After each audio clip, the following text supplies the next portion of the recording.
You know, I was speaking to the head of Mexico because I complain constantly about people pouring in. Now our border is the strongest border we've ever had. We've gone from the worst border ever in history to the strongest border.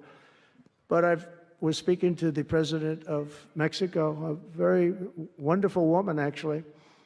And I said, we were talking about drugs. You can't let people come through your country and come into the country. You know, I was not that nice, but they understood what I was saying. And she said something that really got me. She said, I said, you're not a big drug-taking nation. And she said, no, we are not a consumer.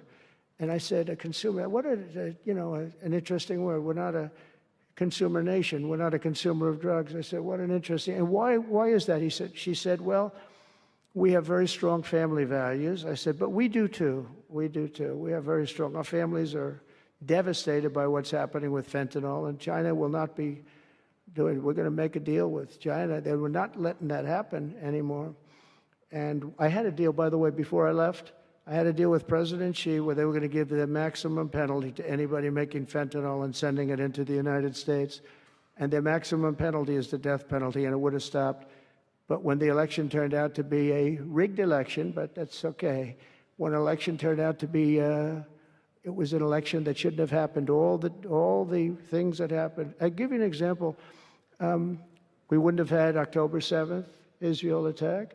We wouldn't have had Ukraine and Russia fighting. We wouldn't have had inflation. We wouldn't have had all of these things that, happened. But in speaking with her, she said about family values, I said, well, you're not really saying anything there because we have great families too. We have great family values.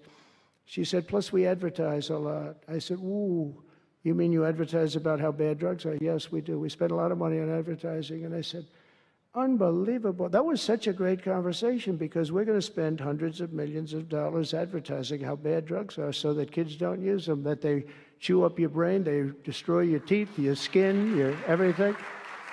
And I thanked her for that. I make so many calls and I never learn anything from anybody. I know everything and I never learn anything from anybody. And I spoke to this woman. As soon as she said it, she didn't have to say exactly what. I said, exactly. What a great idea.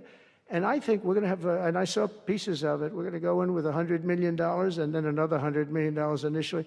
But I saw some of the ads and they are really violent. I said, you have to make them strong. Your skin practically comes off after a period of time. You lose your hearing. You lose your teeth. It is terrible. And we show this happening to people. And I think we're going to, we did very well with, we had blue ribbon committees headed up by the First Lady of the United States and a lot of other people that, they have no idea the viciousness of these cartels and these people. And they're smarts. They're very smart, tough people. Making a fortune, by the way, an absolute fortune. But we got it down 18%, which was a record. But 18% is not great when you think about it. I think we could get it down 50 or 55 or maybe even 60% with advertising. So she really gave me something. I was going to call her and tell her that she did, but now I don't have to call her because she's going to be seeing this right now. So to the President of Mexico, thank you very much. I appreciate it. But we're going to do a great advertising campaign saying how bad it is, how drugs are so bad for you.